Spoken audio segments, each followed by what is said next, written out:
Thursday evening ஒரு 6:00 போல எடுத்த விளாக் தான் இது. எப்பயும் போல ஈவினிங் விளக்கெல்லாம் ஏத்திட்டு, தம்பி கூட கொஞ்சம் நேரம் விளையாண்டுட்டு, டின்னர் வேலையுமே செய்யறதுக்கு ஸ்டார்ட் பண்ணிட்டேன்.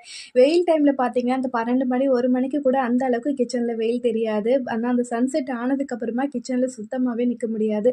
அவ்வளோ வெக்கையா இருக்கும். அதனால டின்னர் சீக்கிரமாவே பண்றதுக்கு ஸ்டார்ட் பண்ணியாச்சு.